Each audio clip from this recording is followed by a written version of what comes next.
लाभ लेने वाला, अच्छा बनने वाला कहीं से भी लाभ ले लेता है। एक संत का जिक्र आया कि कहीं जा रहे थे, शाम का समय हो गया, रात हो गई, कोई कस्बा था। सराय में ठहरने के लिए जब वहाँ पर गए कि मुसाफिर खाना इसमें ठहर जाऊँ, कमरा मांगने लगे, तो उस सराय के मालिक ने कहा कि भाई आपको यहाँ कोई जानता है? अगर आपका कोई आइडेंटिफाई करने वाला हो, परिचय देने वाला हो, तब तो आप इसमें ठहर सकते हैं। अगर परिचय कराने वाला नहीं होगा तो आप ठहर नहीं सकते। पहले की व्यवस्था है। अब संत को उस एरिया में कोई जानता नहीं, अब जानता नहीं तो सराय में ठहर नहीं सकते, क्या करें? आगे बढ़ गए, एक पेड़ के नीचे बैठ गए कि वैसे ही बैठ कर रात काट लेंगे, ठंड का समय भी था, कैसे भी बीत जाए। बंद। संजोग से एक व्यक्ति आता हुआ दिखाई पड़ा। आता हुआ दिखाई पड़ा तो उन्होंने कहा कि महाशय, क्या आप यहाँ के रहने वाले, यहीं के रहने वाले होंगे? रात में आ रहे हैं? कहते हैं आप मेरा अगर परिचय करा दें तो सराय में मुझे ठहरने की व्यवस्था मिल जाएगी। ठंड ज़्यादा पड़ रही है, पेड़ के नीचे ना जाने कितनी ठंड लगेगी, क्या होगा? तो उसने कहा कि आपने ये नहीं पूछा कि मैं हूँ कौन? उसने कहा कि मैं चोर हूँ। क्या हूँ? मैं चोर हूँ। और मैं अगर जाऊँगा परिचय कराने के लिए तो चोर का परिचय माना जाएगा? चोर पर भरोसा करेगा? खुद ही चोर है और दूसरे को ला रहा और ठहरा ने पता नहीं और लुटवा दे। नहीं समझ में? चोर ले जाए किसी को और कहे भाई इनको ठहरा दो, ये मेरे परिचित है, तो ठहराएंगे? कभी चोरी करके ठहरा रहा हो? तो उसने कहा कि ये मेरी व्यवस्था ही नहीं है, मैं जाऊंगा तो और नहीं ठहराएगा कोई आपको, है? क्योंकि मैं चोर हूँ, लोग जानते हैं, बंधु मेरे परिचय से काम चलने वाला। संत कहे चलो कोई बात नहीं, देखा जाएगा जैसा। चोर ने कहा एक काम हो सकता है, ठंड से आप कांप रहे हैं तो पास में मेरा मकान है। क्या है? मेरा मकान। तो ऐसा करो आप, मेरा मकान तो खाली है, रात भर वो बिजनेस करूँगा अपना। क्या करूँगा? चोर का बिजनेस क्या है? चोरी करना। चोरी करूँगा तो मुझे मकान में लेटने की ज़रूरत नहीं है, खाली ही तो है, तो आप मेरे मकान में ले। तो संत ने कहा कि तुमने मेरे ऊपर कैसे भरोसा कर लिया है? भाई तुम मुझे पहचानते नहीं हो और मेरे ऊपर कैसे भरोसा कर लिया अपने मकान में ठहराने के लिए? कह रहे हो ठहरने? चोर ने कहा कि जितना बुरा से बुरा हो सकता है वो सब मैं कर चुका हूँ। नहीं समझ में? अब बुराई की पूरी सीमा में कोई कमी? भाई मैं चोरी करने जाता हूँ, कोई जग जाता है मार भी डालता हूँ। नहीं समझ में? मैं क्या क्या करता हूँ, मारता हूँ, मतलब क्या कौन सा कर्म ऐसा है जो मैंने, तो आप अगर करो से तो उसे कम ही करोगे। नहीं समझ में? मैं तो बुराई की पूरी सीमा पार कर चुका हूँ, अब आगे बुराई बची नहीं है। और आप अगर कितना करोगे? भाई मैं रोज चोरी करता हूँ, थोड़ा बहुत चोरी ही करता हूँ, छोटा ही करोगे मुझसे? नहीं, उतना तो मैं कर चुका हूँ पहले, तो ज़्यादा मेरा घाटा होने वाला नहीं। अब संत ने कहा चल, ठहर गए उसके यहाँ, सो गए अपना। सवेरा हुआ, चोर आया तो संत ने पूछा कुछ मिला? भाई चोरी करने गए थे, कुछ तो मिला होगा। कहा कुछ नहीं मिला, मैंने आज मौका दाव ऐसा नहीं लगा जो मैं चोरी कर सकता। कहे ठीक। फिर अगले दिन भी ठहर गए,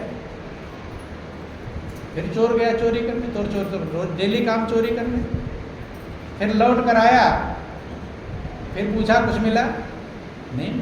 लेकिन संत एक बात देख रहे हैं कि रात भर चोरी ढूंढा, चोरी करने का प्रयास किया, मेहनत किया, कुछ नहीं मिला, लेकिन उसके चेहरे पर कोई सिकन नहीं, कोई अंतर नहीं।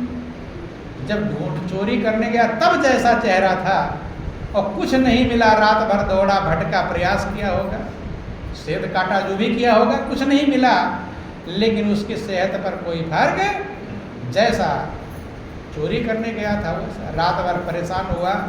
भाई आदमी थोड़ा सा परेशान हो जाता है तो चेहरा बदल जाता है, बदलता है कि नहीं?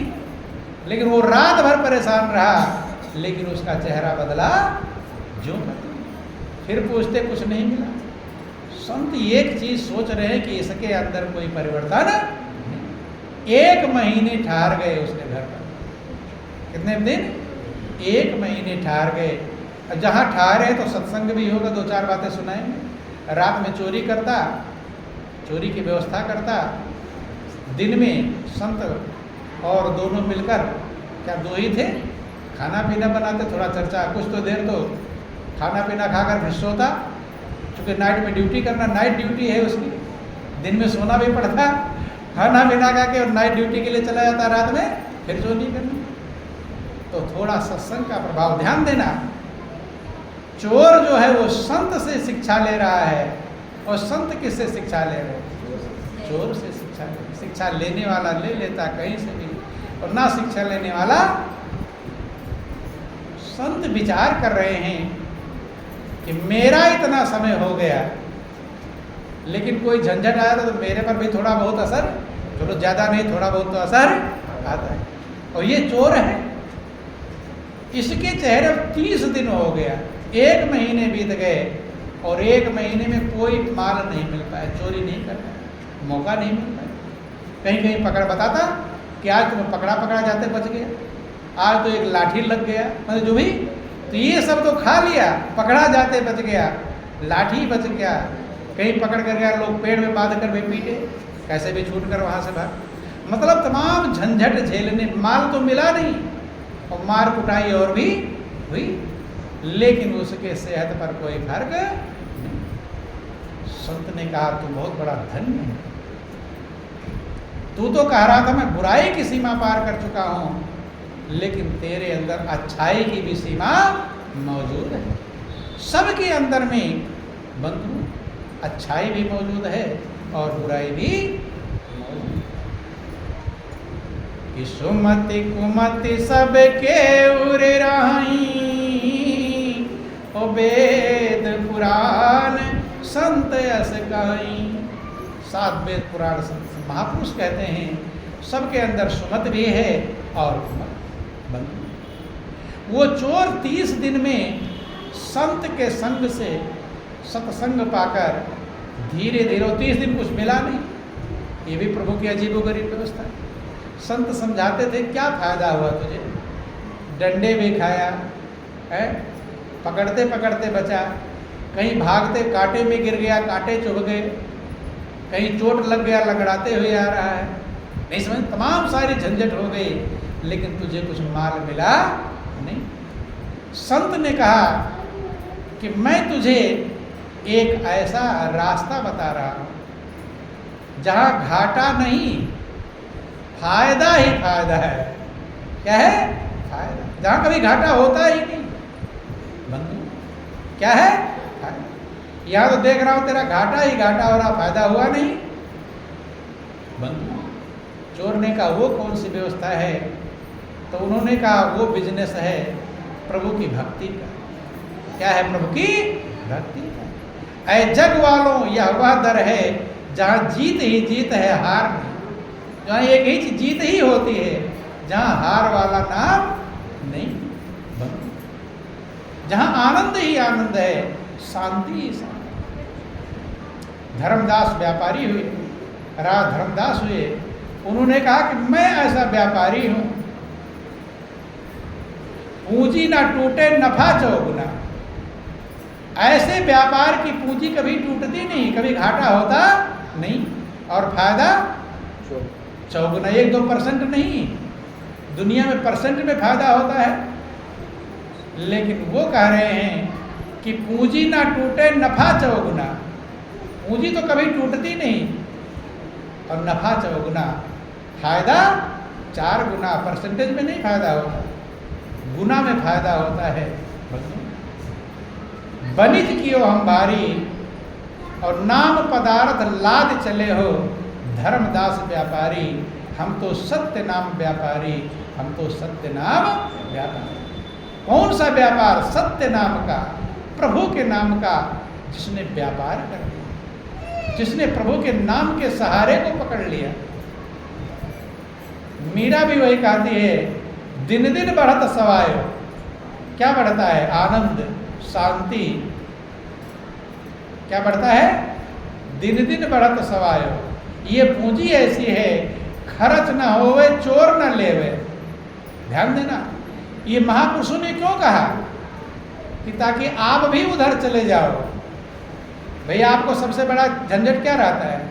घाटा ना हो जाए, हर जगह झंझट लगा रहता है। नुकसान का भय रहता है कि नहीं रहता? दुनिया की कोई भी काम करोगे तो आपके अंदर एक भय रहेगा। कौन सा? मेरा नुकसान ना हो जाए। रहेगा कि नहीं रहेगा? भय सबके अंदर रहता है, और वह भय ही दुख का कारण बन जाता है। ऐसा ना हो जाए, ऐसा ना हो जाए, ऐसा ना हो जाए। ध्यान देना, करते रहेंगे, रोटी खाते रहेंगे, सोते रहेंगे, जागते रहेंगे, सारे काम धंधे करते रहेंगे, बेटा बेटी का पालन करते रहेंगे, लेकिन मन में एक भय सबके अंदर मौजूद है। भय है कि नहीं? ऐसा ना हो जाए, ऐसा हो जाएगा तब क्या होगा? भय है। लेकिन मीरा कहती है, मेरी जो पूंजी है वो खर्च नहीं होती। खर्च ना होवे, चोर न लेवे, दिन दिन बढ़त सवायो। दिन दिन 1.25 गुना पूंजी बढ़ती है, और खर्च होता नहीं, और चोर लेता नहीं। 1.25 गुना बढ़ता है। तो आप फायदे का सौदा करना चाहते हैं या घाटे का? कौन सा? और उस सौदा में कभी घाटा की उम्मीद भी नहीं। किसी का भी आज तक घाटा नहीं हुआ। अगर एक भी भक्त आकर कह देता, बंधु, मीरा ने कहा था कि जो मैं ऐसा जानती, प्रीति किए दुख हो, नगर ढिढोरा पीटती, प्रीति न करियो को। जानती माने अनुभव में अगर मेरे आया होता ऐसा कि प्रेम करने से दुख होता है, अर्थात वहां दुख मौजूद नहीं।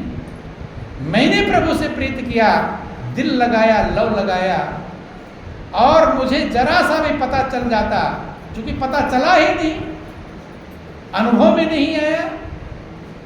अगर ऐसा मैं जान गई हो, जानती कैसे जब है ही नहीं कि प्रेम करने से दुख है, तो नगर ढिढोरा पीटती, पूरे नगर में ढिढोरा पीट देती कि कोई भी प्रभु से प्रेम मत करना। लेकिन ढिढोरा कौन सा पीटी है? कि सब प्रभु से प्रेम करना।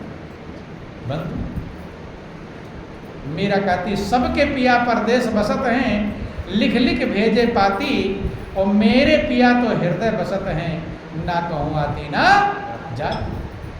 सबका प्रियतम, सब जिससे प्रेम करते, सबका प्रेमी परदेश में बसता है।